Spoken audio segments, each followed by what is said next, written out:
Hey everybody, how's it going? We are live. I am restarting my computer.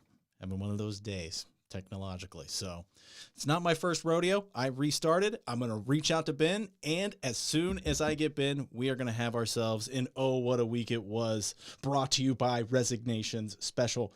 In the meantime, it's the latest from Michael Girardi. I Want to Be a Centrist. The Ben Joravsky Show will happen right after this song.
Shout out to Mike Girardi for that song. You can find his music, Mike Girardi, Bandcamp, Gerardi. I'm cranking my microphone up a little bit there. Mike Girardi, Bandcamp, go check it out. So many hits like Tax Increment Financing, The Editorial Board, World's Greatest Newspaper, and so much more. That's the latest. I Want to Be a Centrist. Ben, you like that song? Love it. Love the song. Quote it. Love it. But I don't, is it my favorite Girardi song? I don't know. World Greatest Newspaper. I love them. Tax Increment Financing. D, when you rattle them off, I don't know which one's my favorite. But I'm very appreciative that Michael Girardi is so generous as to share those songs with us. His radical point of view. It's really nice of him. We can't thank him enough. Last year, he helped us out when we were in a crunch. We needed some music. Dude just created a bunch of songs themed off the Ben Joravsky Show. So very appreciative of that. Mike Girardi, Gerardi, Bandcamp. All right, we're up and running, everybody. Ben is with us. Don't have your camera, but that's okay. We can do this without a camera. You know what I mean? Oh, I can see you. Oh. Oh. I had a COVID kicking in. Yeah, without a camera. You can't see me. I can see you. You can hear me. So let's rock and roll, young man. All right, your Ben Joravsky Show. Oh, what a week it was. Brought to you by Resignations. is just moments away. But first, let's thank our sponsors. Sponsors like SEIU Healthcare, Illinois, Indiana, the Chicago Federation of Labor, and the Chicago Reader. ChicagoReader.com for all things there is to know the city of Chicago, where to go, what to do, what to eat, what to drink, what to smoke, what to think politically. So many questions will be answered if you are a clueless Chicagoan. Go check it out, ChicagoReader.com, and subscribe to the Reader. And you can be a bin head. If you like this program and you're like, man, I want to help these two buffoons out. Well, you can. You can. ChicagoReader.com/Joravsky. JORAV as in victory, SKY. There you can become a bin head. It's a 3-tier system. You can either be in the alley, the avenue, or you can be living large on Binney Boulevard. What does that mean, living large? I don't know. What means whatever you want. Go check it out, chicagoreader.com/Joravsky. Also, there you'll find our endless archive of episodes, over 1,000 episodes of the Ben Joravsky Show, and you'll get some information, and maybe you'll buy the latest book from Ben Joravsky. It's his greatest hits. Ben, you have a song of the week. Ooh. Last week we forgot. This week, no, Frank, we did not forget. We have the song of the week before we get going. A tradition here on the Ben Joravsky Show where our host just falls flat on his face in the beginning of the show, and it's all, it's all good from there. Your song of the week, On Broadway by the Drifters. Well, no, we did this one. Remember I said, which version do you want? The Drifters version or the George Benson version? Oh, okay. And everybody was really impressed. All right, we got 10 people on the live stream chat. You've done that one already. Let's see if you're listening on the live stream right now. Pick a new song of the week. We've already done this one, apparently. Well, no, I could do the guitar solo again from George Benson. Remember that one? Oh, boy, sounds like every guitar solo you do. Live stream chat, where are you at? Give us a song of the day. Oh, we lost one person on the live stream chat. They're like, I don't. What the hell is this show? I'll sing a Beatles song. Yesterday, oh, my troubles seem so far away. You're gonna get a copyright strike on us, all right? The Beatles, they love suing people. All right, I guess we don't have a song of the day. So you know what? I'm just gonna go ahead and pick one. Yeah, Frank, good call. He can't remember. He does so many songs of the day he can't remember. All right, Aerosmith and Run DMC, Walk This Way is your song of the week. Walk this way, talk this way, just give me a kiss, wow, wow. That's guitar solo. Wow, wow, wow. The Ben Joravsky Show starts now.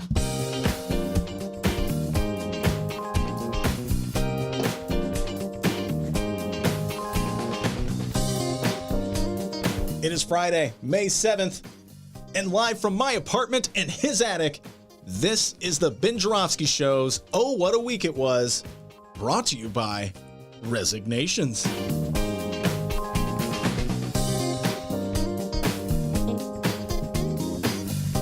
And now your host. Well, I hope he's not resigning. Chicago Reader columnist Ben Joravsky. Hello, everybody. Ben Joravsky here. We're calling this. I actually agree with David Brooks Friday, and here's why. Because I actually agree with David Brooks for once in my life. There's a song, D, for once in my life. I won't let sorrow hurt me. Come on, D. Anyway, forget it. I forgot I even mentioned it. David Brooks is the wishy-washy, mostly right-wing columnist for the New York Times. And mostly I just shake my head in disbelief at the stuff he writes. Like his bizarre affection that he has for Mayor Rahm and Governor Chris Christie. Will never understand that. But you know what? This is my week for agreeing with people of different political persuasions. So yesterday, I tipped my hat to Congresswoman Liz Cheney of the Cheney family. Never thought I'd be seeing eye to eye with a Cheney, but I have to admit, her column in the Washington Post where she denounced Trump and Trumpism and Republicans feeling forced to repeat the big lie resonated with me, except for at the end. Okay. At the end, she had to prove her credentials to Republicans, and she started ripping woke culture. Oh, God, there you go. But you know what? We're not going to agree on everything, Liz Cheney. Anyway, so David Brooks wrote a column, Our Herd Immunity Failure. And he talks about, we're going to get into this a little bit, I'm sure, with some of the news items that Dennis has to go over. But he talks about our inability as a country to like come together, something so basic as to get a vaccine to prevent us from getting COVID, spreading COVID. And he summarizes it this way. He talks about there's the only person you can trust is yourself mentality, and it has a tendency to cause people to conceive of themselves as individuals and not as citizens. Derek Thompson of The Atlantic recently contacted more than a dozen people who are refusing to get the vaccine, and they often use an argument you've probably heard too. I'm not especially vulnerable. I may have already gotten the virus. If I get it in the future, it won't be that bad. Why should I take a risk on the experimental vaccine? These are the things that people tell themselves to convince themselves of stuff. Everyone's thinking, of course, that the reason to get the vaccine is not so much about yourself, but maybe you don't want to spread it to other people. Oh, no. To that list of why people won't get the vaccine, I'll add another one. Everybody's so smart. It's like Chicago politicians. They're so much smarter than everybody else. They think they'll outfox us, and then they end up getting indicted or something like that. And I'm sure we'll be talking about that as well. Anyway, David Brooks, a column worth reading. Never thought those words would come out of my mouth, but it's open-minded week on the Ben Joravsky Show. Wow. I agree. Liz Cheney, David Brooks. You know who's next? Johnny Cass. Yes. Jump shot Johnny Cass. Millennials. Johnny Cass is not the singer of A Boy Named Sue. Always have to point this out to you. They go, oh, you don't like Johnny Cash? I love Johnny Cash. It's Johnny Cass, the right wing, far right. He's so far right, he falls off the earth. That's my sound effect for Johnny Cass falling off the earth because he goes so far to the right. Oh, I'm like Kyrie Irving. The earth is flat, Dennis. If you go so far to the right, you fall off. You didn't know that? I don't know what he hits. Like if you fall off the earth and you got to hit something, or do you just keep falling?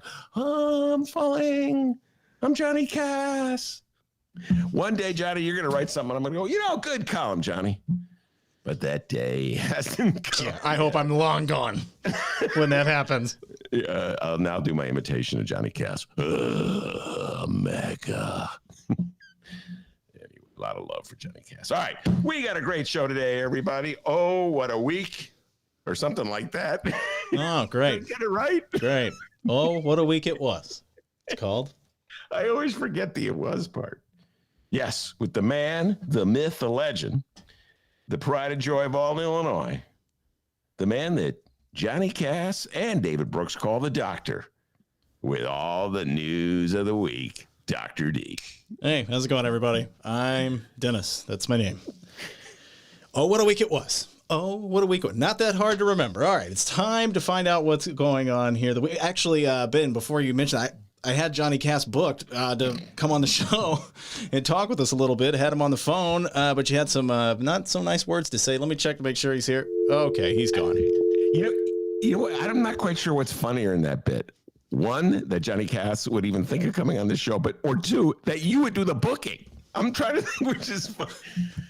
When I struck my deal with Dennis, he goes, Ben, I don't do booking.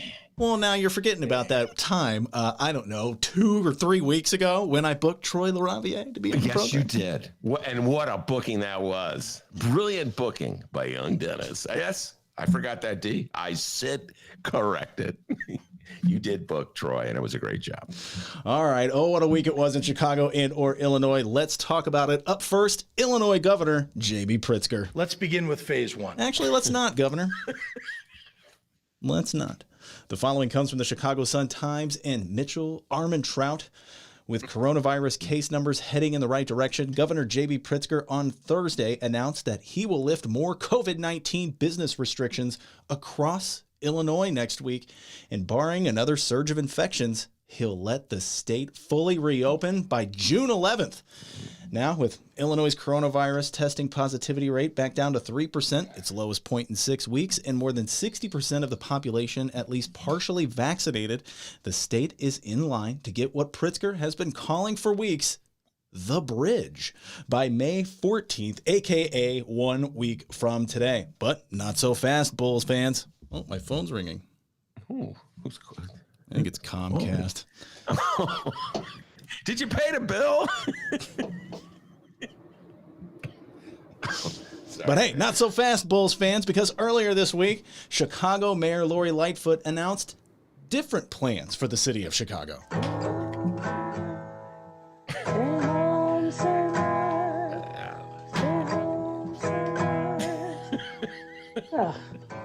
Just stay home. Save lives. Wait a minute, so we're back to stay home?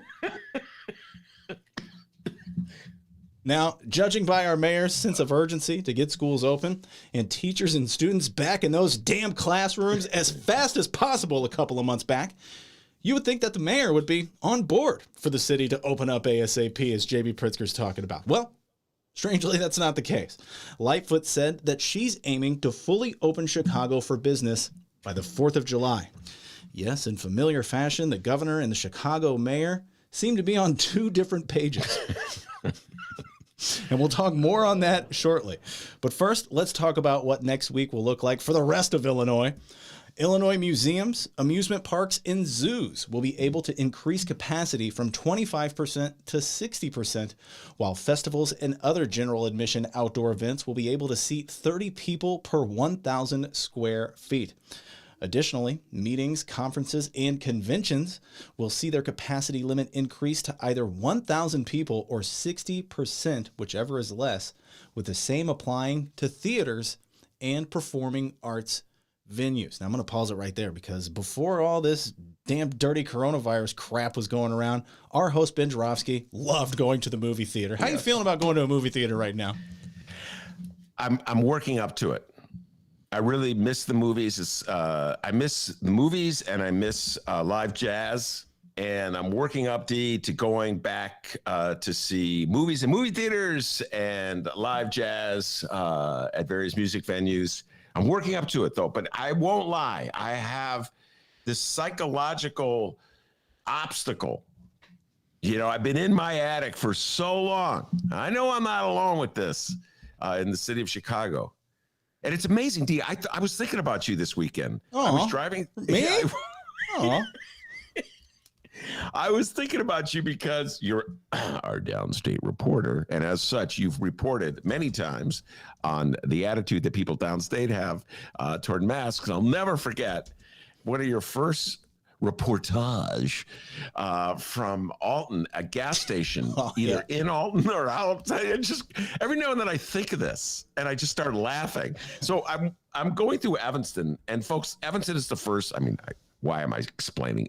It's been bred into me. You always explain something. Evanston is the first suburb north of Chicago. It's a very liberal town. Love Joe Biden in Evanston. And so anyway, everyone in Evanston is so dutiful, D. Everyone's wearing a mask. Mm-hmm. I mean, the CDC has said you don't have to wear your masks anymore if you've been immunized and you're outside. I got a feeling that a lot of these people wearing their masks have been immunized, but they're wearing them. I'm sorry. I'm going to wear my masks anyway. Good citizens of Evanston. So I'm going through Evanston. I'm looking at the good citizens, and I just flash back to your first reportage from Alton. Oh, when someone called me a pussy. Yeah, for wearing my mask. Yes. He's wearing a mask. This is what poor JB Pritzker's dealing with, ladies and gentlemen. Dennis gets out of his car to put the gas in the car or whatever.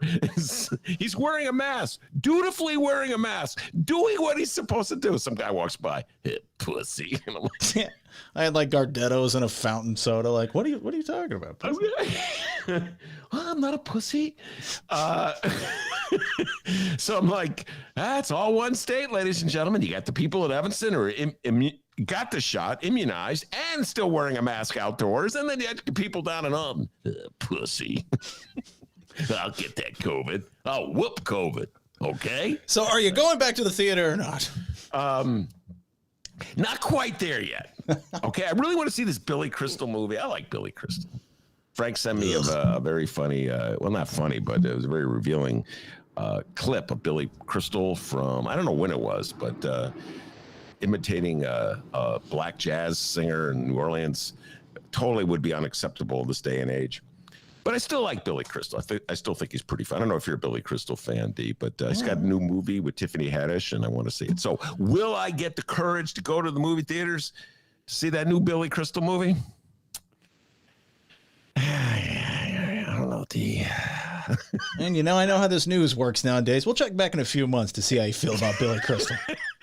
I plan to go to the Green Mill soon to see some jazz. So, yeah, I got to get out there, D. I got to overcome this. I know. This fear. Yes, you My do. buddy Udawak and I, we want to go out for pancakes at our favorite pancake restaurant. Norm and I are going to take a bike ride down to Promontory Point. We're talking about, going to the House of Pancakes down there. Got to overcome it, D. Got to overcome it. Now, as long as residents follow basic COVID-19 precautions from here on out and keep signing up for vaccinations and help stave off another spike of infections, hot damn, we'll be back to normal. Don't pay attention to what's happening in India. All of Pritzker's business restrictions will be lifted June 11th. Ben Jarofsky, we now go to you. For all of Illinois besides Chicago, the question, too soon? Just in time? Should have happened sooner? And shout out to all of our future Darren Bailey for governor voters. Should never have been locked down to begin with. How you feeling? I believe the time is right. But the reference to India was so important. We recorded an interview with Romana Hussain. We talk a lot about what's happening in India. That's dropping tomorrow at 5 a.m., by the way. And D, it scares me. This is what's in the back of my mind. People don't take the virus seriously. And again, David Brooks, I got to give the kid credit. I give the guy credit. I mean, he talks about all the excuses that people come up with as to why they're not going to get get vaccinated. And I've heard so many incredible tales told by people why they're not getting vaccinated, D. Everything across the board that I just don't even want to share because they're so preposterous. My fear is that somebody might hear it, go, it makes sense, and then not get vaccinated for it. So there's something about this virus that is bringing out the worst in human beings. In addition to tremendous valor and courage by frontline workers, I got to tip my hat to them. But so many other people, it just brings out their hatred for politicians of the other party, telling them what they have to do, their contempt for science and medicine.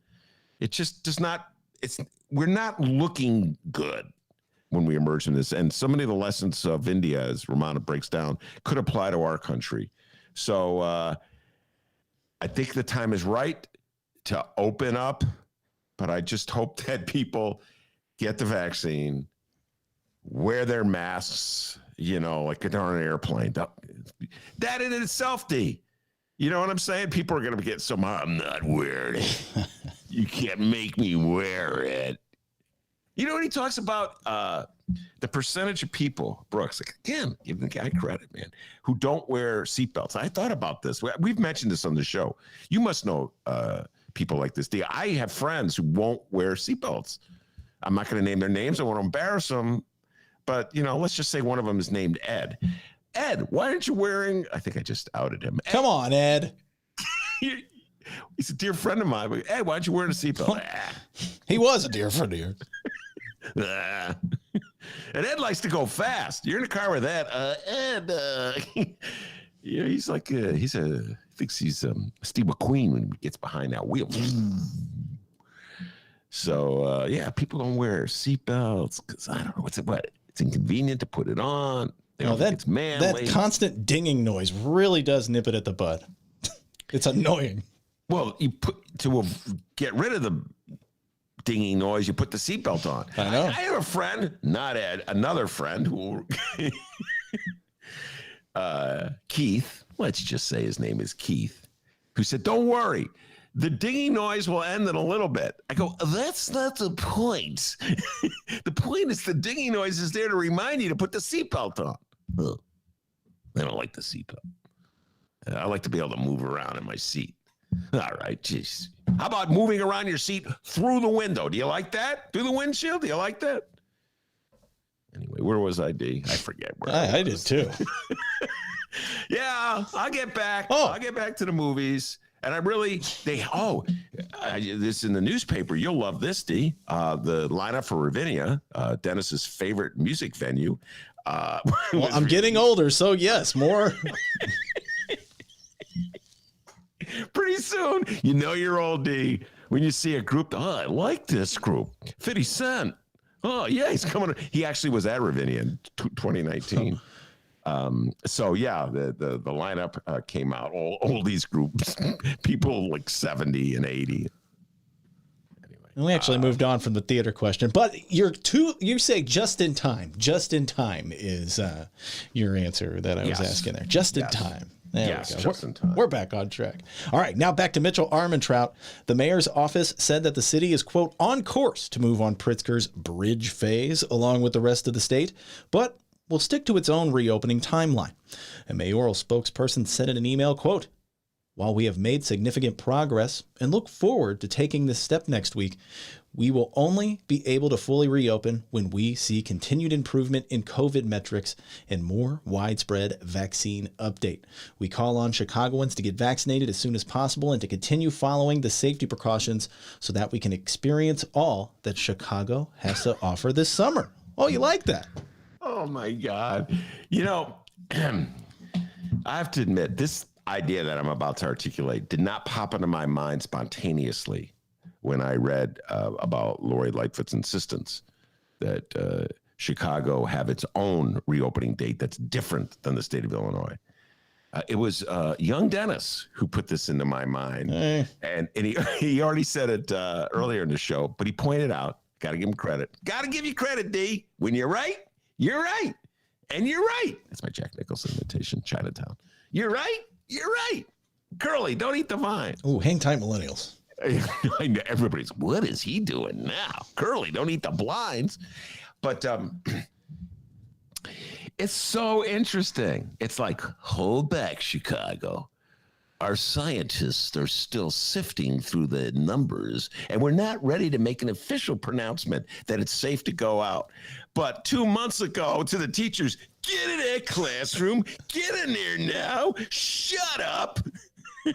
And then they find these scientists that say, well, actually, we're giving you more room than you need. We could put more kids in the classroom. They always find these scientists because they had the social protocol for kids. I think it was like you couldn't get a kid within 6 feet. I don't know, something like that. And then they have these scientists, no, actually, it's safe at 3.5 feet.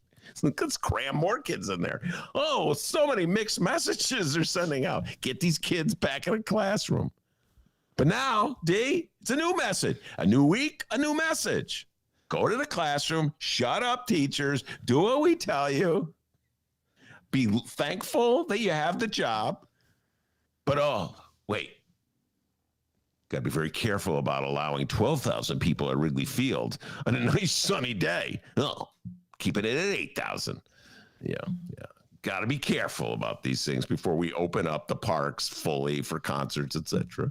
But get in that classroom right now. Now, Pritzker addressed the current bridge between he and the mayor, saying, quote, I know that the mayor has said July 4 is what she's aiming at. I'm sure that she's motivated to try to get there sooner, but this is where we can move to as a state. Still, the governor stressed it might not happen if people don't keep signing up for shots, saying, quote, this pandemic is not over, but if we're going to truly end it, we have to make sure that we don't see another surge in the virus. And the best way to do that is for everyone to get vaccinated. Yeah. You know, I know you guys think I'm too nice to Pritzker, but I have such empathy for the guy. D, just think about Pritzker, governor of the state of Illinois. He's got to deal with Darren Bailey, who doesn't believe in masks, you know, who thinks the whole thing's a hoax. He's got to deal with the anti-vaccine crowd, which apparently is a good chunk of the Republican Party. And then he's got to deal with Mayor Lori Lightfoot, who takes it to the next extreme. I will do what I want to do because it's my city and I'm the mayor of the city. And he has to come up with some kind of explanation to make it seem like I'm totally agreeing with her. She wants to do that. I'll do whatever she, you know what I mean? Oh, it sounds good to me, you know? Because you got to send out that vibration that we're all on this same page. You know what I'm saying, D? Like we are total agreement. So he's got to deal with, just think about that, ladies. Just think about that. On one hand, DB, Darren Bailey, and on the other hand, Lori Lightfoot. That's not an easy job, D. That's just what I'm saying. It's not an easy job. So. The enemy is you. Oh, we were just nice to you. Oh.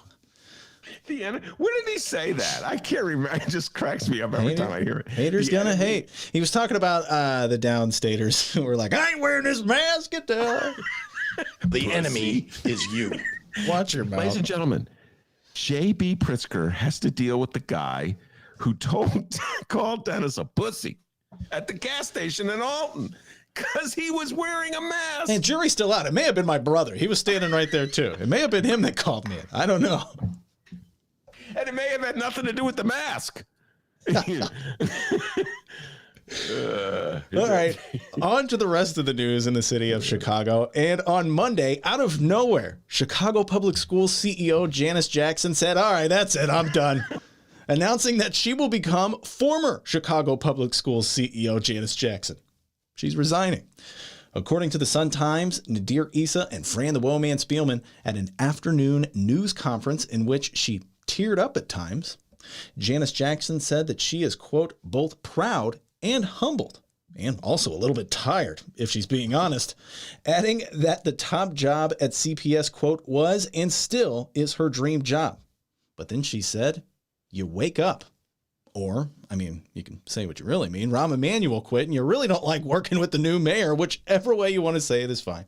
Mayor Lori Lightfoot, who made clear Jackson could have stayed at CPS if she wanted, said that she was, quote, saddened by Jackson's decision to leave, but she also knows she always puts the most important things and values first, and that's her family. And Lightfoot said that she understands this decision and she supports it.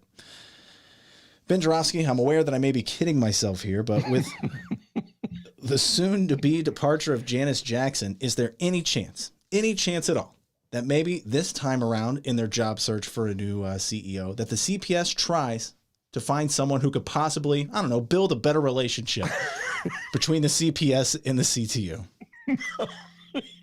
That's a great question, and I think the answer is no. CPS, of course, is Chicago Public Schools. CTU is Chicago Teachers Union. As such, the union that represents the people who work in the Chicago Public Schools. And for, I don't know, as long as I can remember, well, no, that's not true. Definitely for this last 10 years, this last decade, the attitude of the powers that be in the city of Chicago, the corporate world, the editorial world, the civic world, and the political elite of the city is that the Chicago Teachers Union, a bunch of radical thugs. They're a bunch of, like, commies. How dare they? And so every mayor started with Rahm, and Lori Lightfoot picked up on it. They hate the Chicago teacher. Bruce Rauner hated the Chicago Teachers Union. I hate him. The first time I ever saw Bruce Rauner, former Governor Bruce Rauner, was he was Citizen Rauner. You know, I'd vaguely heard about it. Folks, I didn't really know much about him. And he was on Dennis's favorite show, Chicago Tonight, WTTW. Guilty. Where everybody's really civilized and everybody waits their turn without cutting anybody off. Not like when I went on Flannery's show, Mike Flannery with Greg Hines. Greg Hines kept cutting me off. Finally said, forget this. I'm going to start cutting you off. That's how you do a show, D. Just start yelling. You know, nobody can hear anything. Anyway. Oh, I was wondering why you didn't get invited back. I guess we know now. Actually, Mike Flannery is very nice. He invited back several times. It's just that every time he taped the show, I was doing my own. But anyway, putting that aside. Wait, can we hear your Flannery impression real quick? Just real quick. Willie Wilson. Willie. I was so great. I was at yesterday. Dave Glowacz was on doing, incredible job as always, where he brings in the clips from the city council meeting, and in this case, he had a press conference, and some reporter is asking Mayor Lightfoot a question. I go, my God, that's Flannery. Yeah, I heard it. Like, yeah. It was just so classic Flannery. Yeah. Like Flannery, good reporter. Anyway, yes.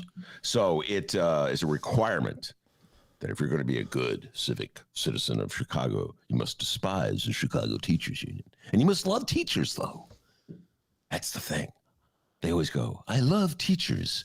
And yet that union, well, the union is filled with teachers.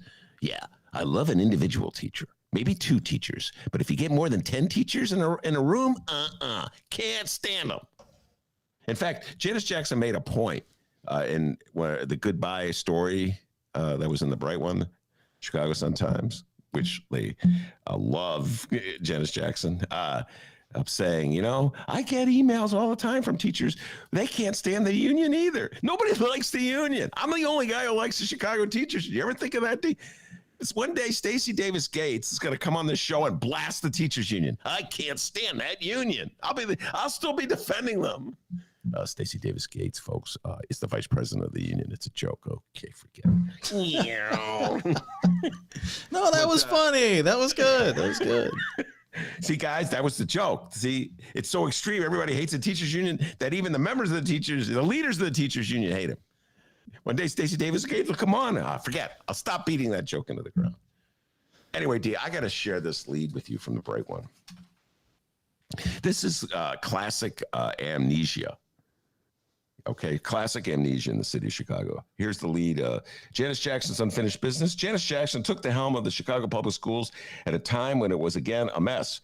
Her 3 predecessors had been pushed out. The latest scandal, the one before him, had been imprisoned. An educator who worked her way up through the hometown school district. Jackson was tasked with stabilizing and restoring the public's confidence in the country's 3rd largest school system. In other words, it was a shambles. Wait a minute. I thought the official position of Civic and Editorial Chicago was that our illustrious, brilliant mayors have done a great job of turning around the school system, and that we must allow our mayors to run the schools. Because without our mayors, it would be what? Chaos? What would it be? Shambles? What were the latest things? Unstable? God, I'm like, where's Michael Girardi when you need him to write like a dark Warren Zevon-esque song satirizing how they say, open your mouth, Chicago. Got it open? I'm going to shovel some shit in there. Now swallow. Yeah. Every 5 years, the school system's in shambles, needs to be saved by some savior. Then when that savior leaves, they thank the savior. Savior's gone for like a month. And then all of a sudden, the school system's in shambles. We need another savior. And then when the lefties of town go, maybe we should have an elected school board, they go, how dare you even suggest it? This school system is running so well with our brilliant genius mayor. Open up your mouth. Here comes the shovel. Swallow. Hey, that should, Michael Girardi, just suggesting it. Open up your mouth and swallow. Could be a song. Get working on it. Get that guitar. Well, all right, Potty Mouth. It's now prediction time. Is there anyone out there, any names at all, on who you think could take on the role as CPS CEO? Anybody out there? Who could take on the role? Who could? Who'd be good at it? Let's bring Lovie Smith, who is the Bears coach. Football? He got along with everybody. Paul Vallis ran it. He didn't know anything about education. What did Arnie Duncan? Arnie Duncan was the head of the school system, and then he ran the Department of Education. I don't think he was ever a teacher. I think, let's go try something different. Let's put Lovie Smith in charge. He got fired from his job as football coach at Champaign. I like Lovie. You like Lovie, D? He's okay, I guess. Lovie? You're still mad at him because they beat your beloved Cardinals. That's it. They beat your beloved Cardinals, and you still haven't gotten. Oh no, yeah, they beat the Cardinals, wasn't it? Arizona. The hell with them. Let's go Rams. Oh, you're a Ram fan. Should be a Cardinal fan because they were St. Louis. Oh, but you weren't born. I wasn't born. Let's just edit that out, T, when we do the podcast. Okay. Will do. But yeah, there you go. Someone different. What about Troy LaRaviere? Oh, I love Troy.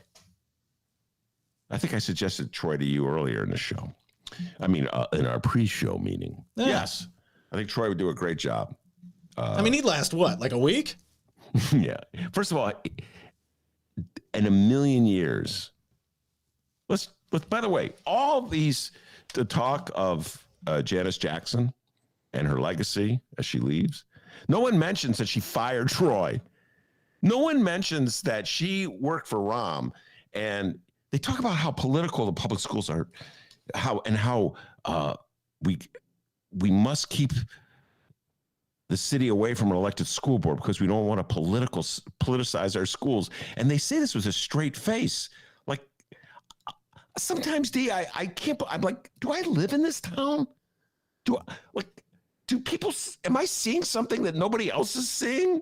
No, it's like the school system, you want to prevent the school system from being politicized, the school system that's run by the mayor, the school system that's dedicated to making the mayor look good.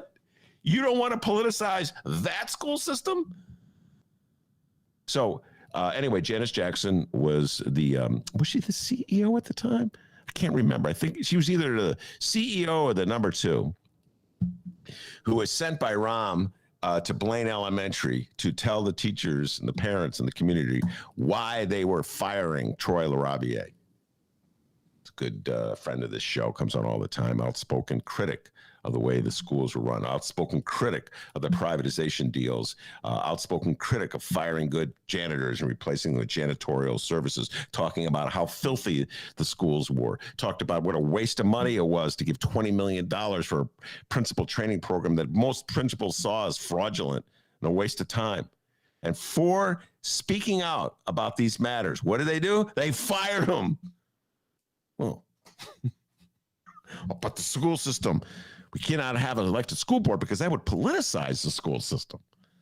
So yeah, I think Troy would be a great CEO, but I don't think in the universe of Chicago they would ever hire anybody to be CEO who dared to speak up on behalf of children, parents, and teachers about the inequities of the school system. Yeah. You have to be a part of the school system to run the school system. You have to be part of the inequity and the wastefulness to get to continue being unfair and wasteful. Got it? So they're never going to admit. That'd be like if you said, Ben, why don't you be the head of this? Well, coming up.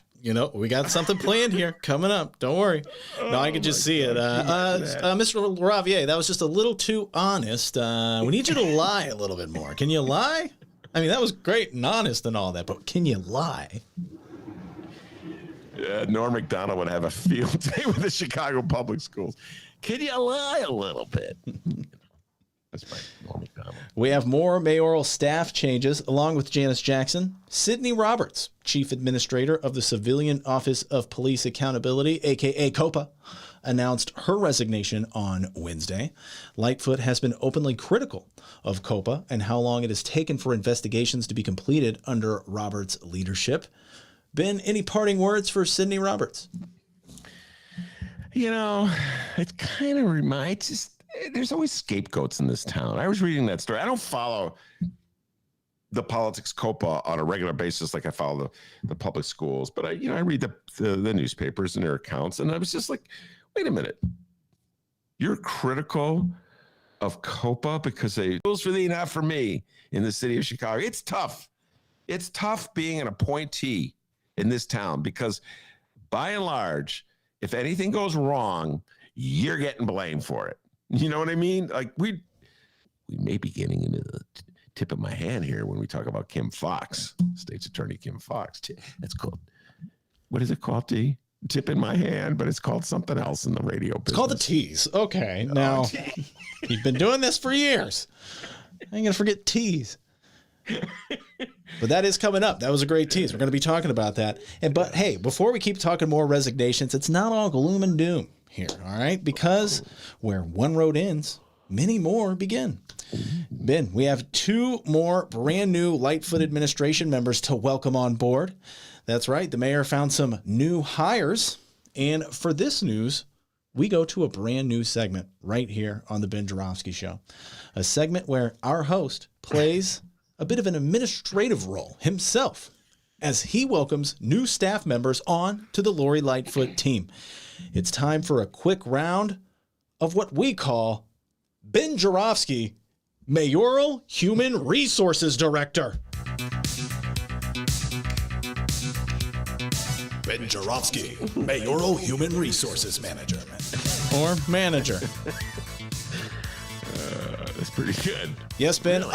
I will Great announce. production stuff. All right, now you're now the HR for Lori Lightfoot. All right, so welcome aboard, Ben. What's the guy's name in the office? Who's HR? You know? Ben Jarofsky. Go along with the bit, for the love of God. Okay, I'm trying to remember. I see his face, but I can't remember his name. Yes, I'm in charge of HR. Welcome aboard, Ben. Now, Thank you. It's good to be aboard. I will announce. Thank you for playing along here. I will announce the new hire. Toby is his name. No, okay, Toby. Yeah, but it's you for the moment. All right, now you're going to play the role of a Lori Lightfoot Human Resources Director, and you're going to tell these new hires what to expect. All right. First up, we officially welcome Celia Meza. Meza had stepped in at an interim capacity for the past 5 months as the Corporation Counsel for the Chicago Department of Law. She is the first Latina to ever hold this position at City Hall. Ben Jarofsky, Mayoral Human Resources Director, officially welcome Celia on the team. Welcome to this team, Celia. I'm going to give you some advice. And I'm going to give, how many of these? There's 2 of them that I'm going to have to welcome to the team. Yes. This is one of 2. Okay, one of 2. So I'm going to give you a little advice, Celia. Advice number 1, which will apply to our second candidate as well. The mayor is always right. Even when the mayor's wrong. Even if the mayor is saying something today that she completely contradicted with what she said the day before, doesn't matter. The mayor is always right. And to really understand and appreciate the relationship you should have with the mayor, I say you would study Republicans in Congress right now and see how they treat Donald Trump. No matter what he says, he's right. Even if he's wrong, he's right. Even if he made his up, even if it's all a big lie, he's right. So if you could act like a Republican, if you could act like a Republican in Congress, think Republican in Congress and Donald Trump, and just take that role and apply it to the mayor of the city of Chicago, you will go far. You will last for a long time. That's my advice, D. All right. That is our new human resources guy for Mayor Lori Lightfoot. All right. It's time for new hire number 2. Get in here. This is John O'Malley. John O'Malley is the new deputy mayor for public safety. He was a director of corporate security for William Blair and Company brokerage firm, a member of the Chicago Police Board, and a former U.S. Marshal. And according to Politico, well, he's already raising eyebrows for siding with police officers in some controversial cases, including the alleged Laquan McDonald cover-up. Ben Jarofsky, Mayoral Director of Human Resources. Can we welcome John O'Malley to the team? Yes. By the way, I would say I recommend folks reading the Tribune coverage of John O'Malley from a couple days ago. Went into further detail on all those points. But Mr. O'Malley, my advice to you is the same as for Cecilia in terms of the mayor always being right. But I will add this point, this little piece of advice. Whenever the mayor, you're in a conference with the mayor, and she asks a question that requires you to offer an answer, I want you to think of the immortal words of former Senator, First Lady Hillary Clinton. Always begin your answer by saying, Good question, Mayor. Good question. Always praise the mayor for her questions. In fact, praise the mayor for her answers. Praise the mayor for her lovely attire. Praise the mayor. Just praise the mayor. As long as you praise the mayor and say she's right and tell her it's a good question, you'll go far in the city of Chicago. You know, it sounds a little like sarcasm, but that is actually a very good point that you made. How did you go from sharing stories over the years to deciding to write a book? Good question, Mayor. Good question. Like I said, it sounded a little bit like you're being a wiseacre, but... Good question, man. Any other advice you'd like to give to John O'Malley? Get the resume out, because if anything goes wrong, you're paying. I'll just give you 2 words, sort of as advice. Eddie Johnson, okay? Remember how much everybody loved Eddie Johnson? All right, I'm starting to learn you're not a great human resources director. You're fired. And that was Ben Jarofsky, mayoral human resources manager.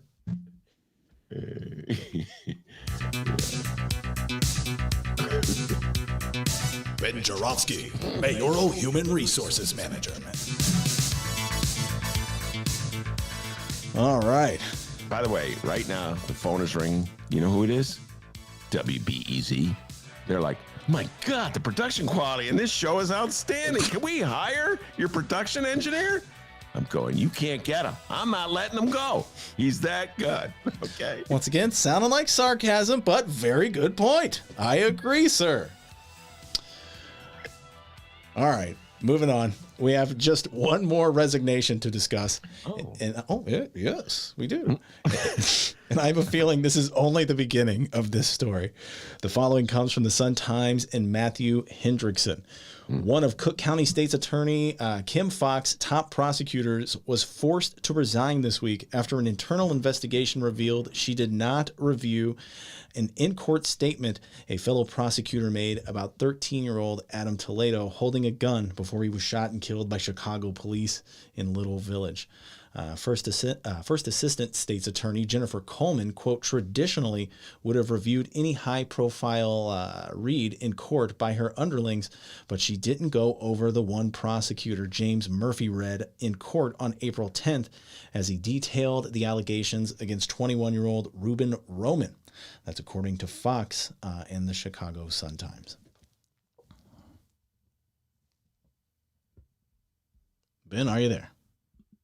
You're on I mute. don't want to repeat too much of what Ramona and I had to say. We took a deep dive on this on the show that's dropping tomorrow at 5. We took a pretty good deep dive on the whole Kim Foxx saga. But I went through an evolution with Kim Foxx on Smollett Gate. We spent a lot of time. Remember Andy Grimm coming on the show twice? Andy Grimm, by the way, president of my union. President Grimm, we call him. Former Sun-Times. I think he's coming back to the Sun-Times. He's on a leave of absence for a long time. He was covering criminal courts, and he was the one who would come on and explain Smollett Gate to us from start to finish. The guy knew more about it than anyone else, I think, in the world. And Ramona and I would talk about it on Fridays. And then so I went from being like a critic of Kim Foxx to remember, I just sort of like, this is absurd. The amount of attention that we're dedicating to this case. It's like a carnival. It's become a farce. And then that was kind of where I was with Smollett Gate. But this one, in my opinion, D, is worse than Smollett Gate because it has to do with it's not the testimony, but the statement that the Cook County State's Attorney, Assistant State's Attorney made in open court at a bond hearing regarding Roman, as Dee pointed out. And in that, he stipulated that Adam Toledo had a gun in his hand when the police shot him. And then, of course, we see the video, and he didn't literally have a gun in his hand at that moment. Troy LaRiviere and I discussed this at length. You could hear that. Susanna Mendoza and I talked about it at length. You can hear that. 2 contrasting opinions of what went down in that alley. Make up your mind. It helps to have 2 different points of view. But the point is, he didn't have the gun in his hand at that time. So they had it wrong. So how in the world could the Cook County State's Attorney's assistant state's attorney have it wrong. He has the ability to see the video. We, the public, couldn't see the video, Dee. How was it? Like 3 weeks before they finally released it? Something like that. But law enforcement had the video. And it's just like, they still got it wrong. And none of the explanations offered by State's Attorney Kim Foxx as to why her official in court made a false assertion makes sense. And I don't understand why she didn't watch the video.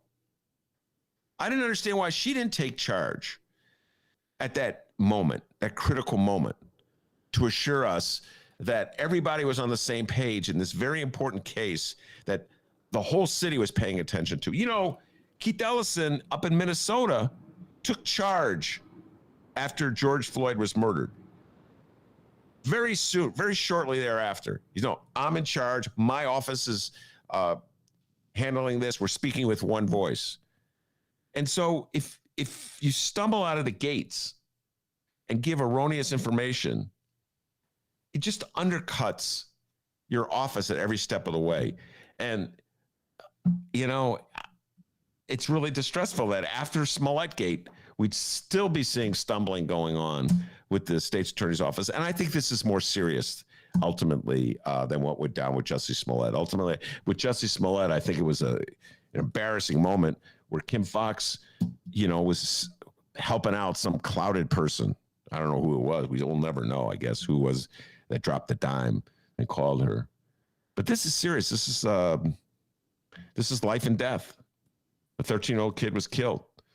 A cop's career and life is in balance as they wait for, whether he gets indicted, goes to prison or whatever. And then we have to, or if he keeps on the job, then we have to deal with the credibility issue and the fallout of that. It's really important you get it right. It's not like me misspelling a name or not remembering T's. You know what I'm saying? It really matters. Sorry, D. Went on that. But I said I wasn't going to repeat everything Ramona and I covered, and I kind of did because it's on my mind. Well, be sure to check it out. It's going to be available at chicagoreader.com, wherever else you download your favorite podcasts. The Ramona Rundown, our weekly segment with Ramona Hussein. It's not going anywhere. It's still here. Shout out to Tina on the live stream chat. Ben, I know you would like to give our guests homework assignments. We're going to throw it your way. Here's a homework assignment, all right? I'm not sure if you've seen this or not, but according to Tina, former U.S. Rep. Luis Gutierrez gave an interview and talked a little bit about Kim Foxx on Democracy Now! Have you heard anything about this? I've not heard that. Gutierrez has given several interviews. I've not seen the Democracy Now! One. I've heard it. I'll check it out. I got to reach out to Luis Gutierrez. He's been on the show a few times. Has been on in a while. I've been meaning to do that. He had a press conference about the Toledo shooting. He gave an interview to Neil Steinberg in the Sun-Times. He's had a lot to say about it. Interesting. I always talk about this with, whenever I discuss the role that congressmen and congresswomen have with local politics. When they're in office, they tend to pretend as though they're not citizens of Chicago. They don't weigh in because they don't want to antagonize the mayor, the powers that be, or they don't want to antagonize their base that may be against the mayor or the powers that be. So they just kind of pretend as though they're not from Chicago. And it's interesting. Gutierrez, now that he's retired from Congress, 2 years now. God dang, D. It's been a while, huh? Sunrise, sunset.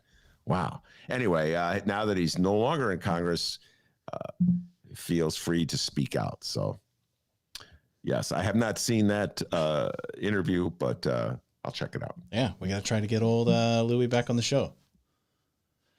All right, now, listeners, I know what you're wondering right now. Guys, any coverage on greasy politicians taking advantage of their power and or getting indicted? Well, it is Chicago, so yeah, of course. And for that, we go to the latest Chicago Reader column from our very own Ben Joravsky. It's available right now, chicagoreader.com. It's titled We're Number One. Ben, tell everybody about your column. Well, I have a little fun with it. I guess, at some point you just have to sort of laugh at the absurdity of Chicago and all the corruption that we just take for granted in our city. So what triggered it, this particular column, was that on one day, 2 indictments. That's pretty good. One day, 2 indictments of aldermen. Patrick Daley Thompson, alderman of the 11th Ward, and he is the nephew of a mayor and the grandson of another mayor. Oh, those Daleys. He's the last of the Daleys, still as an elected official. And he was indicted in some really convoluted, complicated tale about potential fraud, tax fraud. And I want to give a shout out to the Sun-Times, Tim Novak, who has really done yeoman's work on this story for a long time. And that same day, Rick Munoz, former alderman of the 22nd Ward, was indicted for allegedly stealing money from the Progressive Caucus Fund. Damn, doesn't get lower than that. Progressive, it's not like there's a lot of money that the progressives have. So we got a bunch of progressive aldermen, people who were willing to say they're progressives. Now everybody says they're progressives, so the word has no meaning anymore. But back then, during the Rahm years, it was pretty bold to be a progressive. As Rob Marbrick likes to point out, because of the progressives in the city council and the antagonism that Rahm had toward them, legislators in Springfield were afraid to call themselves progressives because they didn't want to get Rahm mad at them. Just think about that, ladies and gentlemen. Just let's pause. Oh, my God. You talk about powerful mayors and the advice I gave as the imaginary HR guy. Just think about that. You get the mayor mad at you, you're in trouble. You go get your phone calls returned. You're not going to get services. Or he'll call you up and yell at you. Ron would do that. So they didn't want to be called progressives. So anyway, you got these progressives in Chicago City Council. Rick Munoz apparently lost control of his life and was stealing money from their coffers, their dues that they had kicked in. And it was really low. So anyway, I was reminiscing, D. 3 indicted aldermen. Three aldermen who were facing charges, various criminal charges, were guests on First Tuesdays, the show that Mick Dumke and I hosted for many years at the Hideout. Now I host it with Maya. Can you name the 3 aldermen, Dr. D, for 10 trivia points? Go. 1, Nick Munoz. Right? Yeah, Rick Munoz, yes. 2, Solis. Danny Solis, yes. And 3. I'm trying to act like we didn't do this before the show, but I honestly can't remember this third one. Who? I'll tell you the hint, the same hint we did before the show. Think Nirvana. Oh, my God. Joe Moreno. Broco Joe Moreno used to come on the show and just extol the virtues of Nirvana and 90s rock music in general. Try to convince me, Ben, it's really a good era. Well, anyway. So, yeah, he's got a lot of trouble, drunk driving rap. His life is really spiraled out. So, yeah, all 3 of them were at one time or another guests at the Hideout show. And Ramana Hussein loves to tease Mick and me. Why do the guys you like so much are so creepy and weird? Okay, they're the public officials. It's a show where we have public officials. Come on. And hey, once you get to know Dennis, he's not that bad.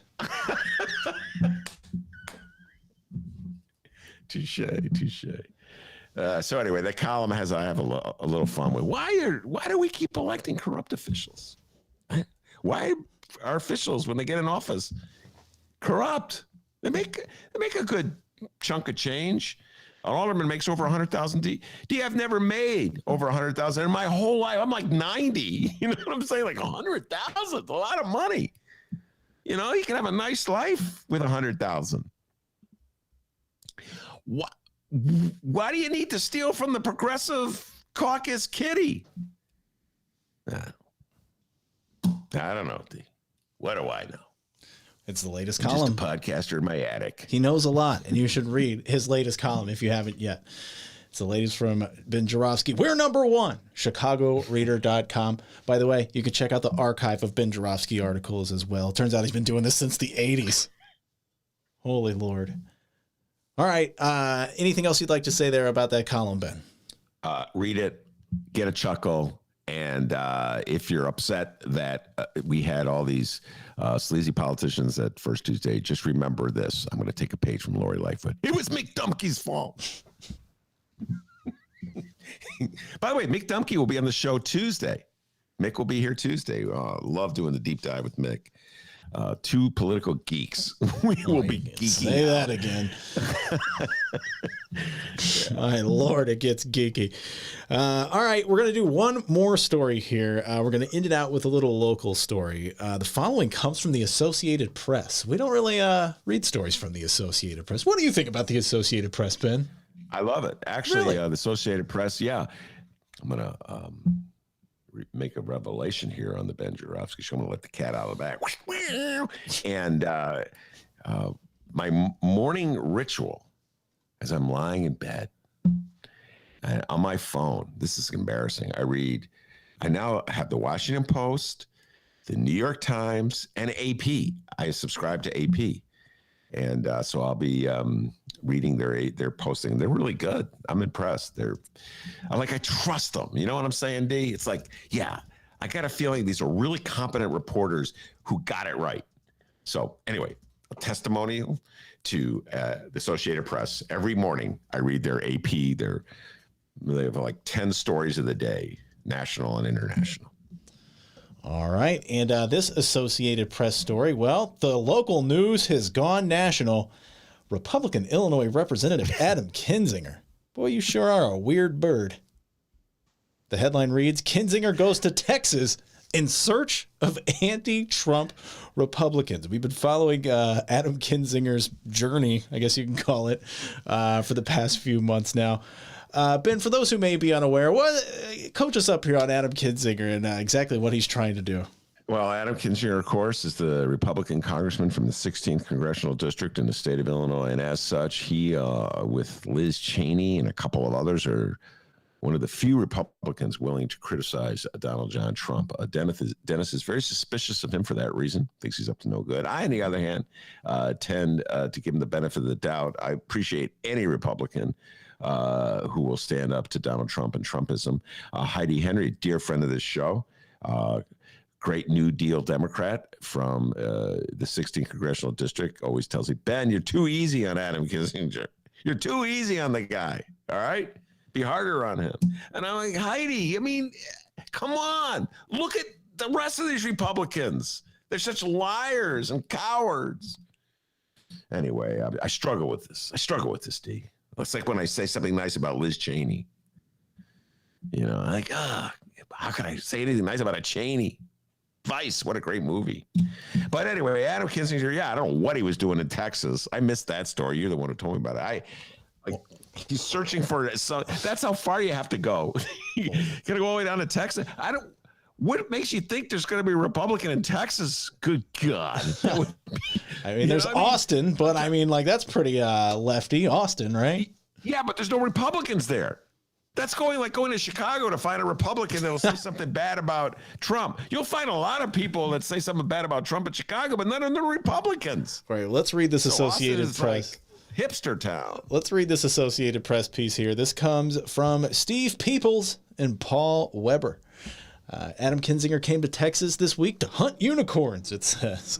The Illinois congressman was looking for Republicans who, like him, see former President Donald Trump as a scourge on their party and a threat to democracy. Kinzinger met privately with one sympathetic Republican, former President George W. Bush. Ben, you have an impression of George W. Bush, don't you? Do I? No, I guess not. I'm going into Flannery. Yeah, that was not good. All right. Well, he met with George W. Bush on his first day in the state. And on the second, he had lunch with Michael Wood, the only openly anti-Trump Republican competing on Saturday in a crowded special election for a seat in Congress. Adam Kinzinger. Ben, do you know how old Adam Kinzinger is? Any guess? 42. He's 43 years old. Kinzinger, a 43-year-old Air Force pilot who flew missions in Iraq and Afghanistan, is positioning himself as a leading antagonist to Trump. Yada, yada. Ben just mentioned all that. Kinzinger's hope lies in Wood, another fresh-faced combat veteran who is fighting to stand out in a field of 23. If none of the candidates on Saturday's ballot earns 50% of the vote, the top two will compete in a runoff election later in the spring. So, your thoughts here on the latest endeavors of one Adam Kinzinger, and I've been saying it the whole time. I think he's smoking some of that legal reefer. Well, nothing wrong with that. It is legal, and I wish Joe Biden. The one area that I'm most disappointed with Joe Biden is his bizarre opposition to legalizing marijuana on a federal level. That's a whole other story. I love Joe Biden on pretty much everything else at the moment, but. Now, having heard that, he's in there to campaign for Wood, with the idea that he can use his celebrity to get support from. I didn't realize that angle of the story, so that does make sense. So it's like all the anti-Trump Republicans are like looking out for each other, and the problem is there's not a lot of anti-Trump Republican voters. Republicans voters love Donald Trump.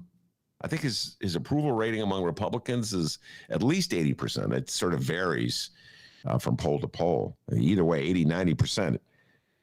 You're going uphill when you try to find Republican voters to go against Trump. But we always point this out when we talk about a Republican primary. And can a anti-Trumper win in a Republican primary? And the point we always make is, yes, they can if there are enough MAGA candidates in the race. So here in Illinois, when we think about the gubernatorial contest for the right to run against J.B. Pritzker, Kinzinger sort of let his name be floated out for that. We were adding up how many MAGA candidates are there. So let's see if I could do this without prep. Big boy Darren Bailey's running. That's one MAGA. Curly or Mo or Shemp. I had to go through all the Three Stooges to get to Shemp is running. That's two MAGA. Paul Schimpf. Schimpf, yeah. And then, oh boy, I know in my mind he's like Shemp from the Three Stooges. That's the only way I can remember. And then the concrete salesman. The parking lot prodigy, Gary Rabin. Damn, you're good. Gary Rabin. So that's three MAGA in the race. And so if Kinzinger gets it, I think you need one more MAGA guy. Adam, I'm just saying, need one more. Gotta get four MAGA people in there, and you, Jeannie Ives, can you get in there? Hop in there? Then you got a chance. If you get 23, you're golden. Can we get Blagojevich to run? I know it's illegal. Yeah, all my constitutional scholars out there, Ben, it's illegal. So have him run anyway. Take him to court. There you are, everybody. That was Oh What a Week It Was, brought to you by Resignations. Remember, you can download previous Ben Joravsky shows, Benny J bonus interviews, and so much more. ChicagoReader.com/Joravsky, or wherever else you download podcasts. We do have some brand new Benny J bonus interviews for you to check out this weekend. Make sure you go check those out, both ChicagoReader.com and wherever else you download podcasts. We would love for you to reach out to us, BennyJShow@gmail.com, BENNY, the letter J show @gmail.com. Send us an email. If you have any questions, comments, concerns, want to troll us, we're fine with that. That's cool. Just send us an email. You can reach us online at Benny J Show, BENNY, the letter J show, and you can call this show. It's true. 708-658-4788. The number again, 708-658-4788. Reach out to the Ben Joravsky Show. We would love to hear from you. And remember, if you want to help out the program, you can become a Benhead. That's what we call avid listeners of this show. ChicagoReader.com/Joravsky. You can either be in the alley, the avenue, or live large on Benny Boulevard. And he has a book as well. It's his greatest hits, a collection of Chicago Reader columns from our very own Ben Joravsky. We'll see everybody next week. All right, very good. And I just want to say, busy week of the Ben Joravsky Show. If you haven't heard the interview, Stacey Davis Gates from Tuesday, and we had all five Democratic Socialist aldermen. Yeah, top-notch interviews this week. We were with those aldermen. That was great. Yeah, all 5 of them, and they shared the mic, as socialists will do. They will share the mic, and Dave Glowacz was in yesterday going down through the city council news. So very busy week in the Ben Joravsky Show, and let's give a shout out to the man, the myth, the legend who made it all possible, the pride and joy of Alton, Illinois, without whom this show would be possible. And as Stacey Davis Gates will tell you, as Dave Glowacz will tell you, as all 5 Democratic socialists in the Chicago City Council will tell you, back home in Alton, they call him Dr. D. Give yourself a raise, take it out of petty cash. Have a great weekend, everybody.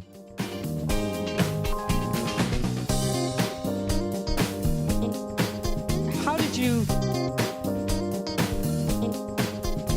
you go from sharing stories over the years to deciding to write a book? Good question, Mayor. Good question.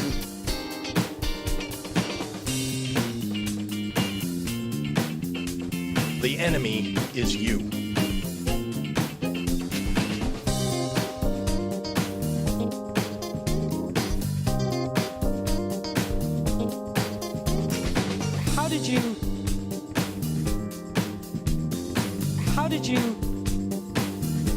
The enemy is you.